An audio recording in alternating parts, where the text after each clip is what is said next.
POCSO കേസിൽ CPM branch secretary അറസ്റ്റിൽ.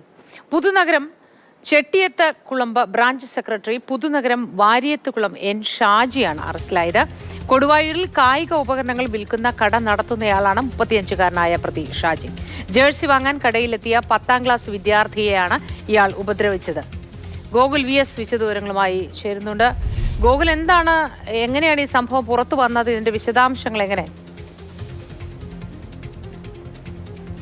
ഷാജിക്ക് കൊടുവായൂരിലൊരു sports ഉപകരണങ്ങൾ വിൽക്കുന്ന കടയുണ്ട്. ഇവിടേക്ക് ഈ കുട്ടി 10ാം ക്ലാസ്സുകാരനാണ്. അവൻ ചൊവ്വാഴ്ച ജേഴ്സി വാങ്ങാൻ എത്തുകയായിരുന്നു. എത്തിയപ്പോൾ അവിടെ വച്ചാണ് ഷാജി ഈ കുട്ടിയോട് മോശമായി പെരുമാറിയത്. കുട്ടിയുടെ രഹസ്യ ഭാഗത്തടക്കം സ്പർശിക്കുകയും പല ലൈംഗിക ചേഷ്ടകൾ കാണിക്കുകയും ചെയ്തു. പേടിച്ച് ഈ കുട്ടി തിരികെ വീട്ടിൽ പോയി തിരിച്ച് അമ്മയോട് ഈ കാര്യങ്ങൾ പറഞ്ഞു. അങ്ങനെ വീട്ടുകാരാണ് പുതുനഗരം പോലീസിൽ പരാതി നൽകുന്നതും ആ പരാതിയെ തുടർന്നാണ് N. ഷാജിയെ പോലീസ് കസ്റ്റഡിയിലെടുത്ത് ചോദ്യം ചെയ്യുകയും അതിനുശേഷം അറസ്റ്റ് ചെയ്യുകയും ചെയ്ത്.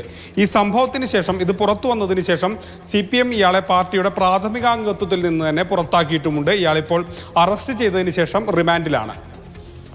ശരി, ഗോകുൽ VS ആണ് വിശദവിവരങ്ങൾ പങ്കുവച്ചത്. ജേഴ്സി വാങ്ങാൻ കടയിലെത്തിയ 10ാം ക്ലാസ് വിദ്യാർത്ഥിയാണ് ഇയാൾ ഉപദ്രവിച്ചത്.